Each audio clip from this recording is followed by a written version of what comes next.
We're back. Time for the Politics Fix. Joan Walsh is with Salon.com, and Michael Smerconish is an MSNBC political talk show host as well. Let me ask you both about the president's mojo coming back. Will he be able to do what he wants to do when he comes back with the wind at his back, having done big deals with the Russians, with the Chinese, with pushing, well, certainly the glamour front over there in London and in the days ahead in Strasbourg? Joan. I think it gives him, I think he's got great mojo going on, Chris. You know, he was able to bring together President Sarkozy and Hu Jintao. He was breaking up fights. He was in the middle of photos. He was a humble and a calm and reassuring presence in a way. With all of his glamour, he still has that humility to say, yes, we were part of this global process and we'll be part of the solution. I think the problem is, though, he can get together Sarkozy and Hu Jintao, but he can't really break the logjam with Republicans. They are determined to resist him and to try to show him up, and yet there's such a stature gap. You know, there's nobody, Eric Cantor, Mitch McConnell, who can stand next to him and tarnish him in any way. I still don't know how it translates necessarily into his getting any kind of Republican cooperation. I have a theory. Let's test it with Michael. I have a theory. I think it works with the Democrats. I think with Evan Bayh and Baucus and Scott Conrad or Ken Conrad, I think people don't want to publicly stand up to this president in all his glory right now.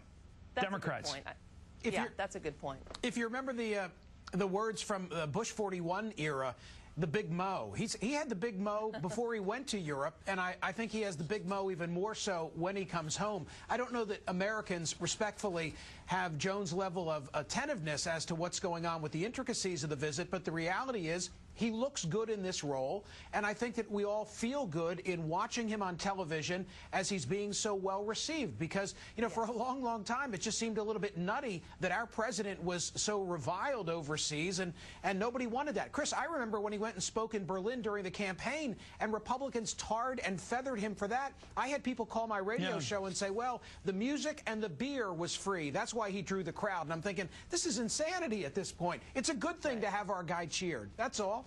Well, I personally I would like to see the United States leading the world, not the world's bad boy. And I think if we're going to lead the world against Islamic terrorism or zealotry, if you will, we have to be the leaders. We can't just be out there on our own. We've tried that route. Joan. Yes, and I heard Christopher Hitchens, my friend on your show earlier, dismiss that as... He's not your friend on policy, Joan, I can tell you that. I know, he's not. It was a joke. You know, dismiss it as atmospherics, but it's more than atmospherics, and atmospherics are terribly important. We are in a global financial crisis, and we also have a lot of global, you know, wars. I'm glad we're not using the terror term, but that we have enemies, and it helps to have friends. And I think that Obama's approach to the world is going to win back friends and allies. I don't want to be naive, and I know he's not. It won't solve everything, but I think that starting out with this approach at a time when the world really does need us again, and we need the world, is a wonderful thing for the country. And I think Republicans are silly and I know Michael doesn't, to diminish the importance of that. Well, here's the president's proposition, Michael and Joan, and we know it well. I'll recite it. He says we can't just muddle through this recession or depression the usual way by cutting taxes and perhaps spending some money we normally wouldn't spend. We have to fix the problems that let us into it. We need a health care plan that reduces the burden on American enterprise in competing in the world with our trading rivals. We need to cut the cost of health care to those auto manufacturers that have to fight with Toyota and Hyundai and Benz and the rest of them. We have to deal with the energy crisis, because as long as we're spending money that goes to the east, to people that don't like us generally, we are going to lose in the long run. And third, if we don't exploit our general advantage as the most educated population in the world, we don't deserve to win this fight. So his argument is we got to get suited up, in shape for the big, long fight with the rest of the world economically, and there's no sense just trying to get through this current mess. That's the Obama argument. Can he sell it now better than he could 2 weeks ago? Michael.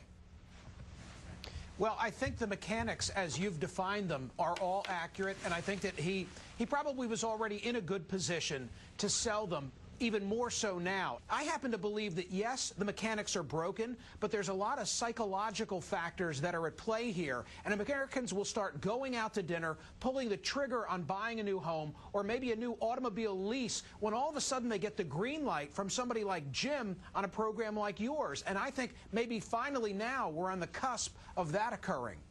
You know why? It's called the wealth effect. If you believe you have more money or will have more money in the future, whatever your current income is, you will spend more money because you have more confidence. Joan, that's a bit monetarist in its thinking. It's not liberal, but it's not Keynesian, but it is the way I look at things. I think you spend based on what you think you have, not just what you're getting that week in the paycheck.